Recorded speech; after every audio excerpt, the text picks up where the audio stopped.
வணக்கண்ணே. தருமபுரி நாடாளுமன்ற தொகுதி தமிழ்நாட்டிலேயே முக்கியமான ஒரு தொகுதியாக பார்க்கப்படுது. இங்க ஒரு மும்முனை போட்டி நிலவுதுன்னு கணிக்கப்படுது. இதுல யாருக்கு வெற்றி வாய்ப்பு இருக்குன்னு நீங்க நினைக்கிறீங்கண்ணே? யாருக்கு வெற்றி வாய்ப்புனா மாம்பழம் தான் வெற்றி வாய்ப்பு. மாம்பழம். என்ன காரணம்ண்ணே? காரணம் வந்து பார்த்தீங்கன்னா இன்னைக்கு நிறைய கட்சிகள் எல்லாம் முன்னப்பண்ண இருக்கு. இந்த பக்கம் நிறைய மக்கள் கரெக்டாக இருக்காங்க. இதுக்கு முன்னாடி மாம்பழம் எங்க ஜெயிச்சதுண்ணே? அப்பெல்லாம் மக்களுக்கு சேவை செஞ்சது நீங்க நினைக்கிறீங்களா? சேவை செஞ்சுங்க, ஆனால் இன்னைக்கு அதை விட மாற்றங்கள் நிறைய வந்துடுச்சு. நிறைய மாற்றங்கள் வந்தது. அதனால எல்லாம் இந்த ஏரியா ஃபுல்லாக அதுதான். ஓகேண்ணா, இது ஃபுல்லாகவே மாம்பழம் தான். இங்கே மாம்பழம் தான் ஜெயிக்கணும்னு நினைக்கிறீங்க? ஓகே, நன்றிங்க. உங்களுக்குண்ணே, தருமபுரி நாடாளுமன்ற தொகுதியில் ஒரு மும்முனை போட்டி நிலவரதா எல்லாரும் சொல்கிறாங்க. இங்கே யாருக்கு வெற்றி வாய்ப்பு இருக்குன்னு நீங்கள் நினைக்கிறீங்கண்ணே? மாம்பழம் தான். மாம்பழம் தான். என்ன காரணம்ண்ணே? மக்கள் அந்த அளவுக்கு ஆரோக்கியம். சௌமியா அன்புமணி ராமதாஸ் அவர்கள் வந்தாங்கன்னா இங்கே ஒரு நல்ல திட்டங்கள்லாம் கொண்டு வராங்கன்னு நம்பிக்கை இருக்காண்ணே? நம்பிக்கை இருக்குன்னு தான் போடுறாங்க. நம்பிக்கை இருக்குதான். ரொம்ப நன்றிங்கண்ணே. தருமபுரி நாடாளுமன்ற தொகுதியில் யார் ஜெயிப்பாங்கன்னு நினைக்கிறீங்கண்ணே?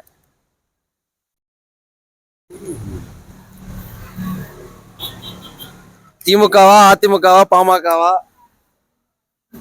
எனக்கு விருப்பப்பட்டது ஏடிஎம்கே. அதுக்கு வெற்றி வாய்ப்பு இருக்குன்னு நினைக்கிறீங்கண்ணே? அப்படின்னா அது ஜெயிக்கும்னு நம்பிக்கை இருக்காண்ணே? எனக்கு நம்பிக்கை இது. சரி, நன்றிங்கண்ணே. அண்ணா வணக்கம். தருமபுரி நாடாளுமன்ற தொகுதியில எந்த கட்சி ஜெயிக்கும்னு நினைக்கிறீங்க? யாருக்கு வெற்றி வாய்ப்பு இருக்குன்னு நினைக்கிறீங்கண்ணே? இன்னும் ஆளுங்கட்சிக்கு தான் இருக்குது. திமுகவுக்கு தான் வாய்ப்பு இருக்குன்னு நினைக்கிறீங்கண்ணே? என்ன காரணம்ண்ணே? அதுங்க இப்போ கட்சி இது இருக்குல்ல மேல இடத்துல. கட்சி ஆளுங்கட்சின்றனால யாருக்கு வெற்றி வாய்ப்பு இருக்குன்னு கருதுறீங்கண்ணே? எங்களுக்கு தெரிஞ்சது வந்து பூக்கடை ரவி அவங்க. அண்ணா உங்களுடைய கருத்துண்ணே? டிஎம்கே வரும்னு நினைக்கிறீங்க? என்ன காரணம்னா நம்ம ஊருக்காரு சொந்தம் மாதிரி எல்லாம் பழகிறாரு. உங்களுக்கு என்ன காரணம் பிஎம்கே வரும்னு சொல்லுங்க? அன்புமணியை பிடிக்கும். அன்புமணியை பிடிக்கும். அவர் கொண்டு வந்த திட்டங்கள் பிடிக்கும். சரிண்ணா, நன்றிங்கண்ணா. நன்றிங்கண்ணா. ஆமா, தேர்தல் சம்பந்தமா ஒரு கேள்விமா. தருமபுரி நாடாளுமன்ற தொகுதியில யார் ஜெயிப்பாங்கன்னு நினைக்கிறீங்க? ஏன்னா பாமக சார்பா சௌமியா அன்புமணி அவங்க நினைக்கிறாங்க, திமுக சார்பாகவும் கிளம்புறாங்க, அதிமுக சார்பாகவும் கிளம்புறாங்க. இது முக்கியமா கவனிக்கப்படக்கூடிய ஒரு தொகுதியாகவும் இருக்கு. மாம்பழம். என்ன காரணமா? பெண்ணுன்றனாலயா? பெண்ணுன்றதுனால இல்ல, அவங்க செய்வாங்கன்னு நம்பிக்கை இருக்கு. சரிங்கம்மா, நன்றிங்கம்மா. தருமபுரி நாடாளுமன்ற தொகுதி தமிழ்நாட்டுல ஒரு முக்கியத்துவம் வாய்ந்த தொகுதியா பார்க்கப்படுது. இந்த தொகுதியில யார் ஜெயிப்பாங்கன்னு நினைக்கிறீங்கண்ணே? உதயசூரி ஜெயிக்கும். உதயசூரி வாய்ப்பு இருக்கு. மணி. என்ன காரணம்ண்ணே? அவர் நல்ல திட்டம் செஞ்சிருக்க அப்படி முதலமைச்சர். ஓகேண்ணே. பெண்களுக்கு அதே மாதிரி வந்து பஸ் வேணும். நீ இப்போ பாட்டாளர் கட்சி எடுத்துன்னு வச்சுக்காங்க, இப்போ சமத்துவம்னு பேசுனாங்க, ஆனால் போய் தேராத கூட்டணியில் போய் சேர்ந்துருக்காங்க பாஜக கூட. ஆமா, இல்ல அந்த குற்றச்சாட்டு இருக்கான திமுகவும் இடஒதுக்கீடு தரல, சாதிவாரி கணக்கெடுப்பு அதெல்லாம் இப்ப நடத்த சொல்லியிருக்காங்கல்ல. போன தடவையும் சொல்லி செய்யலையே. இப்ப செய்வாங்க. இப்பதான் இந்திய கூட்டணி 60 வருஷமா ஆட்சியில இருக்கிறாங்க. அது இருந்தாலும் இப்போ வந்து எல்லாமே புது கட்சி மாதிரி ஆகி போச்சுல்ல.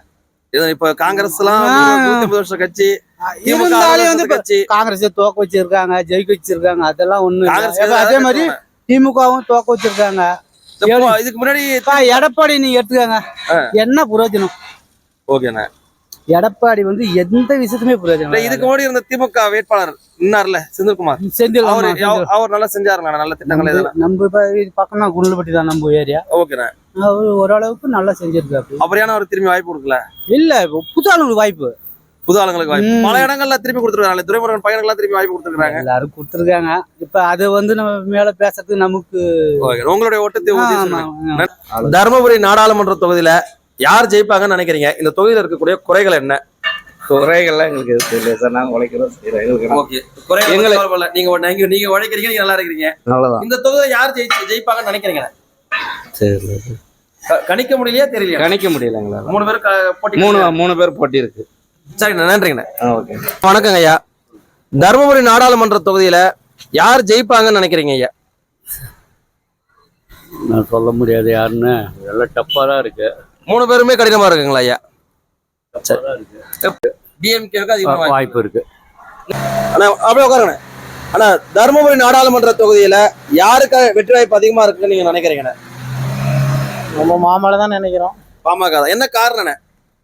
என்ன காரணம்னா கொஞ்சம் நீர் அதிகம், அதனால கொஞ்சம் அதிகமான நீர். அதை தாண்டி அன்புமணி ராமதாஸ் ஏற்கனவே இங்க நாடாளுமன்ற உறுப்பினராக இருக்கிறாரு, மத்திய அமைச்சராக இருக்கிறாரு, இருந்திருக்கிறாங்க. அவங்களுடைய சாதனைகள் அவங்களுடைய வெற்றிக்கு சாதகமா இருக்கும்னு நினைக்கிறீங்களா? கண்டிப்பா. சரி, நன்றிங்கண்ணா. சரி.